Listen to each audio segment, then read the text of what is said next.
is a very, very casual walk and talk, and anything you type, I can see in real time. We can chat about it. I want to give a quick shout out again to Hybrid Life.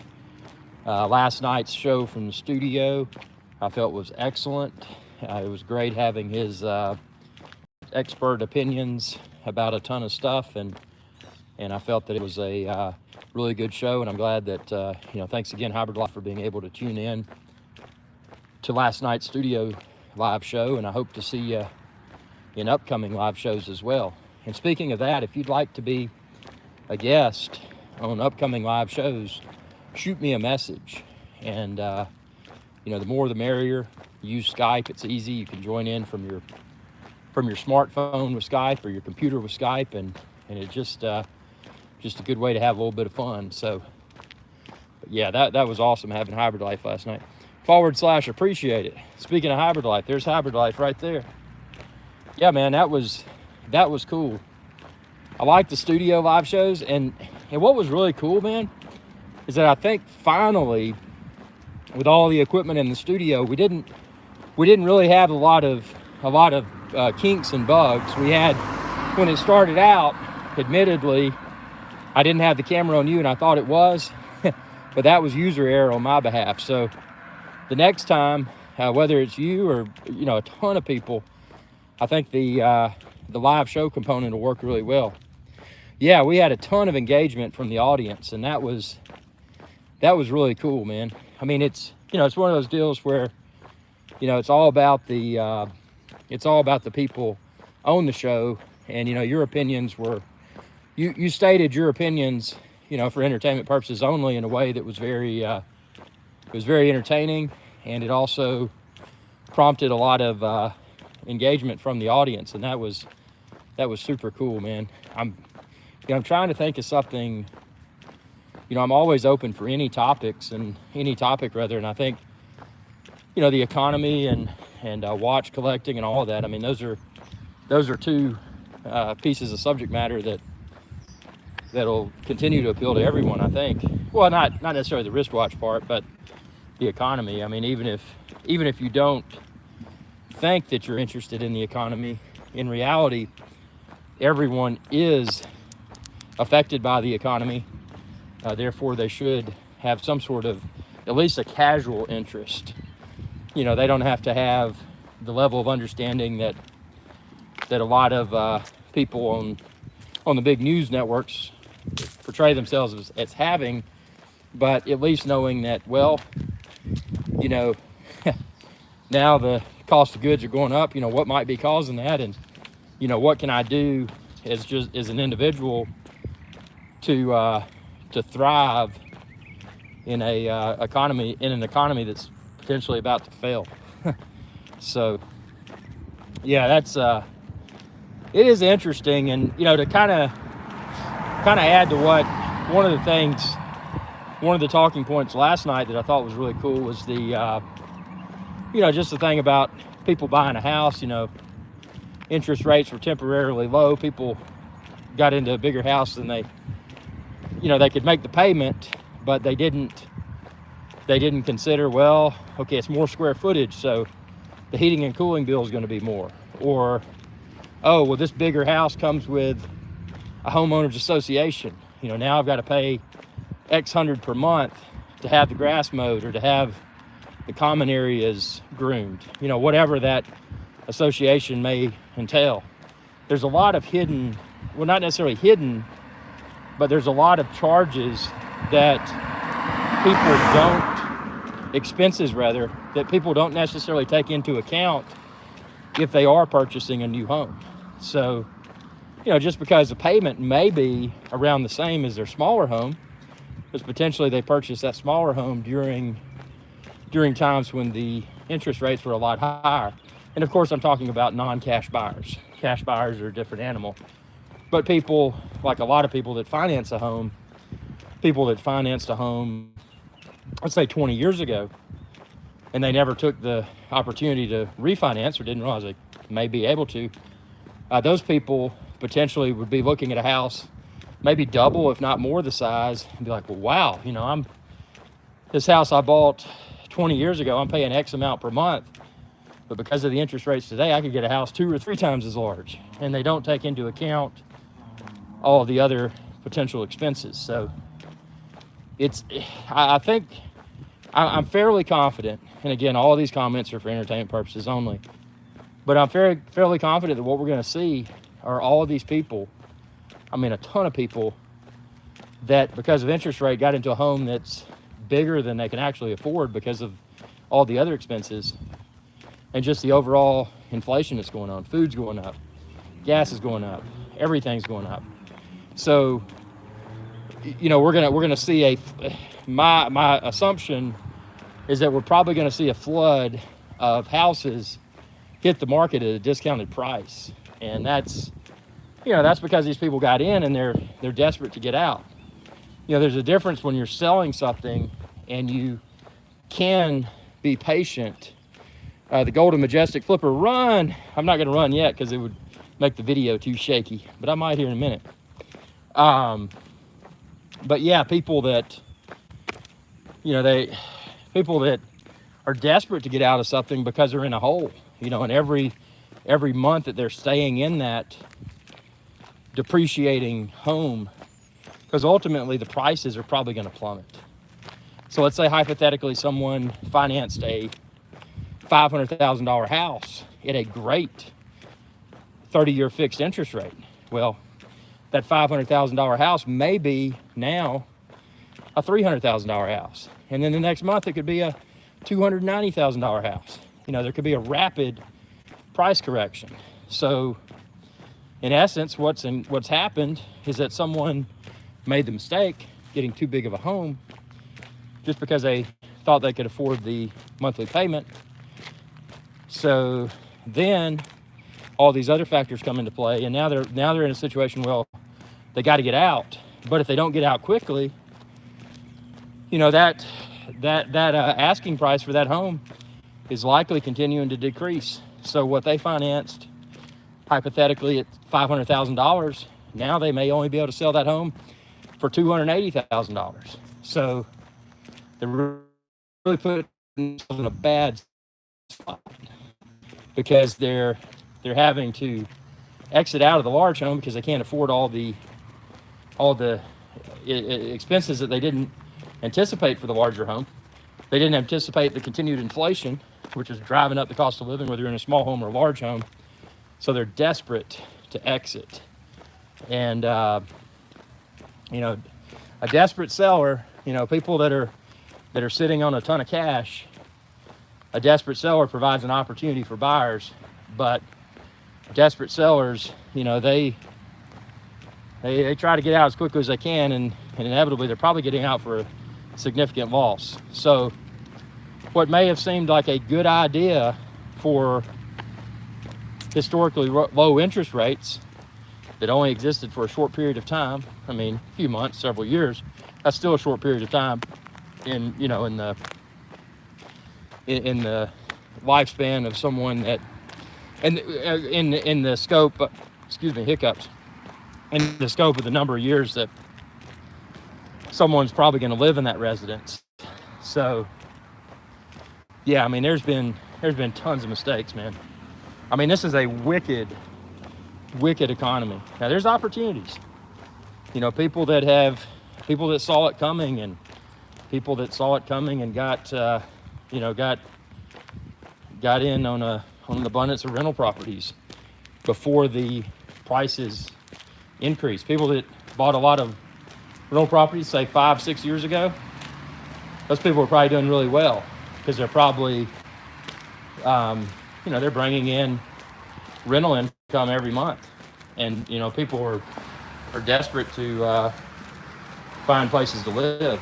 And, you know, like Hybrid Life was saying last night, a lot of times, you know, the cost to finance a home is often a lot less than the cost of renting a home. And it's, these are wicked times, man. These are wicked times. But yeah, enough of the financial rant. Finance is important, man. It's raining out here, man. I'm getting soaked. But you know what? I don't care because I'm burning fat, man. Fat man, da-da-da. Yes, I am. So yeah, it's important to know the economic conditions that surround you on a daily basis. Not mean you have to sit down and nerd out over looking at, um, you know, charts for various items. You know, the precious metals and the watching the indexes every day. You don't have to go that far. If you do, that's great. But at least just have a basic understanding, a high level understanding of, okay, things are getting more expensive. So, and unless you're someone that, and a lot of people are, unless you're someone that is proactively creating a lot of additional income streams to counteract that, you're going to go in a hole. So, here on Irish Guys Adventure Channel, one of the things about this channel is that I'm always working to, not just working, but aggressively working to create additional income streams, because you should never assume, one should never assume that a single source of income is going to be sufficient, because it's not. I mean, maybe in the past it was, but in today's world, I would go as far as to say, and again, all these comments are for entertainment purposes only, but in today's world, I would go as far as to say that anybody, whether married or single, anybody should have, I would say, at least six or eight concurrent income streams. That way, if one goes belly up, you got others to hopefully they don't all tank concurrently. There comes a point, though, if you get too many things going concurrently, it can be difficult to manage. And that's where you get into a situation where you're having to hire employees, you're having to do all this, and there goes your profits. So if you can figure out what you can do on your own, your own efforts only, nobody else, what can you do on your own to pad yourself as much as possible? That's where I always look, is and when you involve other parties, there becomes the issue, the potential trust issue. Just because you think you know somebody, just because maybe you have known somebody for 40 years, 30 years, however many years, success is a funny thing. And those people that you felt that you did know, and maybe you did know, but success is a funny thing, and there's something called greed. People get greedy, man, and they change. So, it's always best, some of the best advice, and I know this is advice that a lot of people provide, never business, friends and family. Keep your friends and your family separate from your businesses. All business, do business with yourself. But if you do have to pull others into your businesses, make sure they're well vetted by yourself. Make sure terms and conditions are clearly documented up front and agreed upon. Go to a lawyer. In other words, don't just say, hey, we're going to start this. No. Go to a lawyer, get it all drafted, make sure you're protected. And, should something unforeseen occur, make sure you're protected. And, that the people that you might have employed have no, ultimately probably have no leg to stand on. But again, I don't employ people. I just run my own show. And that's a choice. I don't, there's a fine line between needing additional help and being able to further optimize one's own workflow. And it's the workflow optimizations that I always go after. And, something simple. If your business entails, if one of your business ventures entails performing task XYZ every day, well, if you're doing it every day, how can you template that? Is there something you can do to ensure accuracy, but template it? A golden and majestic figure, cracks on the street humbles the world. Yeah, cracks do humble the world. That's a good point, man. You never, someone should never assume that things are going to be crack free. There's cracks that are going to pop up, and those are political cracks. Those are technological shifts technological shifts can change the way that a particular business model continues to run. There's political elements that can change it. There's legal elements. There's so many things that can come into play. Like these cracks in the street. You can't predict, man. I mean, I could be out here tomorrow and there could be a new crack, and that crack could be so big that I couldn't complete my walk, and that would be catastrophic. So, it's always be prepared to totally rethink any of your ventures. Always be prepared. Never become comfortable with one venture, because if you do, you're setting yourself up for failure. So, here on the channel, Irish Guys Adventure channel, I've got a lot of new items coming. A lot of stuff I've been working on. And actually, I'm going to bring back, one of the things I'm going to bring back, I'm excited about. I know there's a lot of y'all that like this. Not for everyone, but there's a lot of y'all that do, are the coin review videos. Silver and gold coins. That was an element that I introduced to the channel shortly after, was it 2011, 2012, 2010? Right around there. Because I met a numismatist. A numismatist is someone that's an expert with coins. So keep in mind with coins, there's a few different factors. Number one is the spot value. When you're dealing with a silver or a gold coin, there's a spot value. And it fluctuates throughout the day and night. But the spot value is the value of the metals, the precious metals content within that coin. So a 1 troy ounce silver coin or a 1 troy ounce gold coin, if you look at the spot price, if someone decided to try to sell that coin, they would expect to get close to the spot price of that precious metal. There's another piece with coins. You've got and there's a difference between a coin and a round. A round is not official currency. A coin is. So when you buy coins, typically to acquire those coins, you're paying a little bit more. You're paying that premium for several reasons. Number one, a coin has a face value on it. So whatever that stipulated face value is, even if the price per ounce of the metal, bring back the master control you made famous. Oh, stay tuned for that.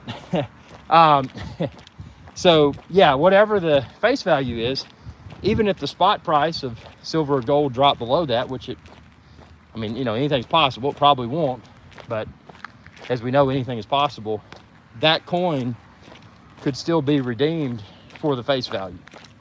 So that's an added peace of mind. The other thing with coins, unlike rounds, with coins, some of them often have what's called a numismatic premium. So a numismatic premium, the best way to think about that is the collector value. So you've got the value of the precious metal. Then you've got the potential numismatic premium. If it's a low mintage coin, that coin could have a face value.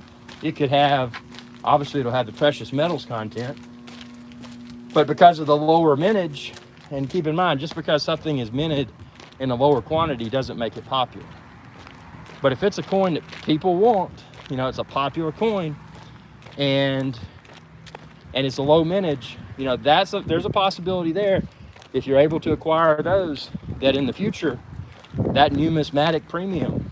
So that's the collector's value on top of the spot price of the precious metal. There's a possibility that numismatic premium may become significant over time to potentially have a tangible asset, a physical asset. Whoa, what is my chatting doing here? Let's see. That's weird. Usually I can flash it back up, but you were saying the master control that was made famous. I need to do a follow-up with the master control. There we go. The Golden Majestic Flipper. Bring back the master control you made famous. Yeah, master control. So if you don't know the master control, I was in St. Thomas, and I bought a it was called a Master Control, which is it's 1,000 hours Master Control. So basically, they test the performance of the movement in the actual case for 1,000 hours to ensure accuracy. It's not certified by the COSC or anything like that, but it's a funny name, and one would think it's Jaeger-LeCoultre, but I just filmed a video and didn't think anything about it. I called it JJ LeCoultre. I've called it JJ LeCoultre, and just an example of how things can travel on the internet. And check out that video, Jaeger space LECOULTRE. Check out that video on my channel. I think it was around 2012, 2011, but now people everywhere within the watch community, they're calling it JJ LeCoultre or JJ LeCoultre. And I founded that. I mean, that was that video. You can see it from that many years ago, and it's funny, the power of social media. I mean, you can pronounce something in a unique, possibly incorrect or funny way, and it can just spread. And that's what happened with the JJ LeCoultre. I mean, it's all over the place. People are saying that. There's even people that join AC3's channel. One guy on there, and he used the name JJ LeCoultre. Well, I wonder where that came from. I mean, which is cool. I think it's funny, but it's just, the internet is not just the internet, but social media in particular is a very powerful tool. And it's always interesting to see how all these things, how things are said and demonstrated, and then you see it many years later. It's like, man, I know who's responsible for that, whether it's yourself or someone else. You can track it back, which is kind of cool. But this channel, this walk show is just opportunity to get out and burn some fat. Burning fat's important. And I mean, some people like to be fat, and that's a choice. No, nothing wrong with that. If you want to be, that's cool. If you don't want to be, just get out, do your exercise. And just because you're exercising doesn't mean you can't live stream. I mean, come on. It's a prime example of that, y'all. So something I do like to see, though, when I work out are super chats, because I really like great, again, completely optional, but you can choose to super chat. You can choose to become a channel member, an independent YouTube channel. Being an independent YouTube channel, it's super important to to not just have the subscriptions, but also have the super chats and memberships, and that's awesome. I'm trying to get, and I don't have it yet, new is in, it's been out for a few weeks, and it's called Super Thanks. And I don't have Super Thanks enabled on my channel yet, but basically what it is, it's an opportunity for viewers to provide thank you for videos. So these aren't live streams, these are just videos that are already up. A prime example, I've got a video how to repair a dishwasher. I get so many comments. People are like, thank you. You saved me a service call, thank you. I never could have fixed that myself. Those sorts of things, that's great. I appreciate the thank you. But if I save people potentially repair something, even if there's no parts required. So, having that super thanks would be a great opportunity to say, well, thanks so much. And, if you choose to do so, feel free to super thanks me. And that's a great way for somebody to, whether it's a few bucks or maybe they feeling good and they send me 100, who knows? That's a way to support the content creator. And so I'm excited to get the super thanks on the channel. YouTube is a business, man. Treat YouTube like a business all the time. Have fun with it, but treat it like a business. This is not just a vehicle for fun. This is a vehicle for success. And that's the thing with this. I mean, I don't film all these videos, edit all these videos just for fun. It is fun to do, but it's a business. It is a business. So you know, having that super thanks. And speaking of that, I need to speak with my my YouTube strategist and ask him what I need to do to get that super thanks enabled. Unless one of y'all are watching, that'd be great if you can turn that on for my channel. I'd be deeply appreciated. I don't know why it's taking so long to get it turned on, because I've got all the other features, but I don't have the super thanks currently. I do not. So yeah, I burned a couple hundred calories, not great, but at least that's a couple hundred more than I would have burned if I didn't get out and do this walk. About to really reboot the cardio routine in a hardcore way. I'm going to really amplify the amount of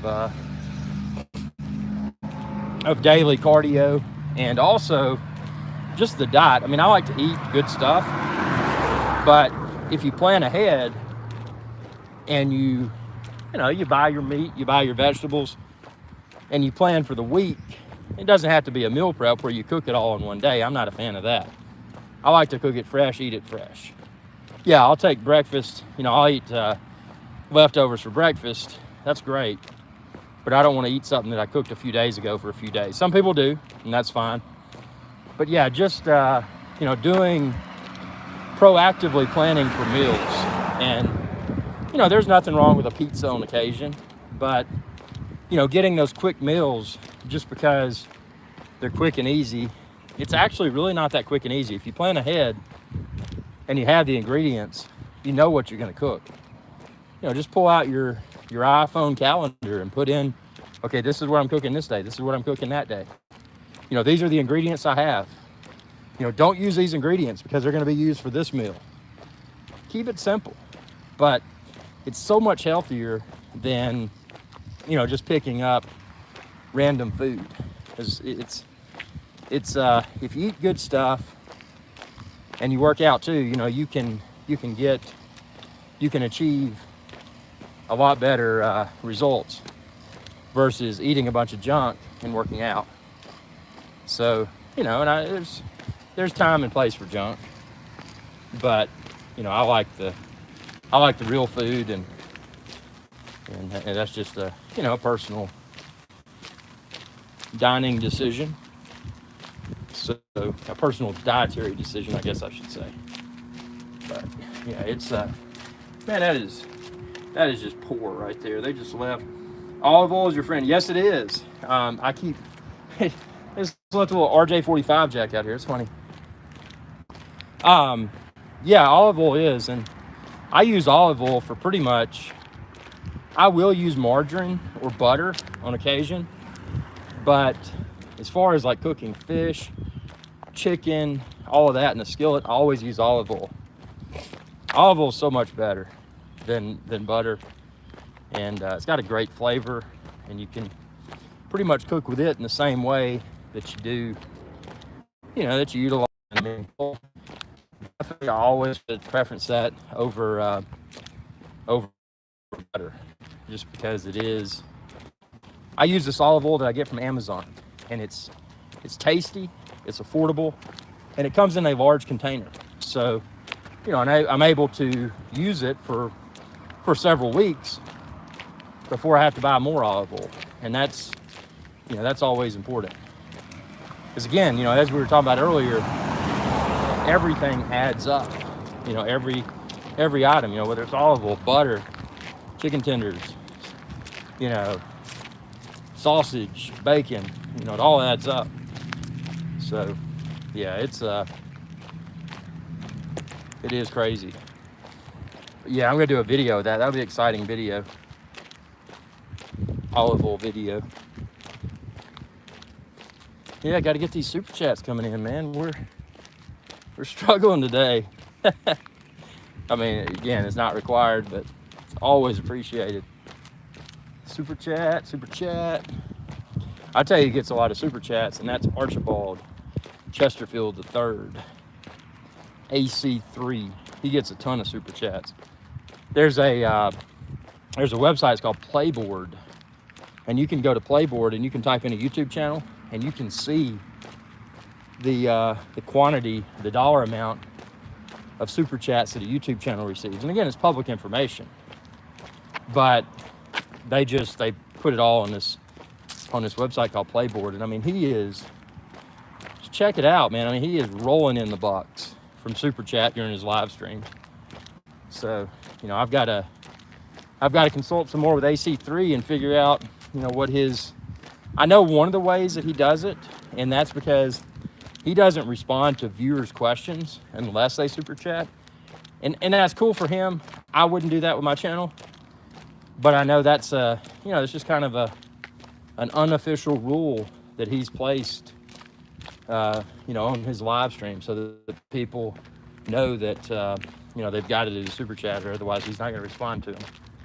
So you know, it's one of those things that he's put into place on his channel that, you know, that has really worked out well for him. So I've got to do something on my channel to drive the super chats. Super chats are important. See, the thing is, with YouTube, you can't survive off of the ad revenue alone. You've got to have all these other things. You got to have super chats. You've got to have affiliate links. You've got to have merchandise. There's a lot of stuff you got to do, you know, if you want to have a YouTube business. So yeah, it's pretty interesting. Man, it's getting hot. That rain stopped, and now it's getting steamy. I got to figure out what I'm going to cook. Figure out the food situation. This will be food time here in a few hours. But I say that because you got to marinate the stuff, man. You can't just, well, you can. You just pull a piece of meat out of the pack and throw it on the grill, but that's not my style, man. I like to prepare. I like to prepare and enjoy. It's important. So, yeah, I just want to get this short walk in, and maybe I'll do a live show. I don't know if I'll do another live show today from the studio, but I'll be doing one soon. And you know, always appreciate y'all tuning in. And it's just you know, it's great to have such a loyal viewership. And on that note, oh, the leaves are starting to fall. Check that out. See, there's leaves. That's why they call it fall, man, because the leaves fall to the ground. Never would have thought that, would you? Yep, tell me what you think within the comment section below. Be sure to subscribe if you haven't already. And ring that bell icon to be notified whenever I post another video. Thanks for your viewership, and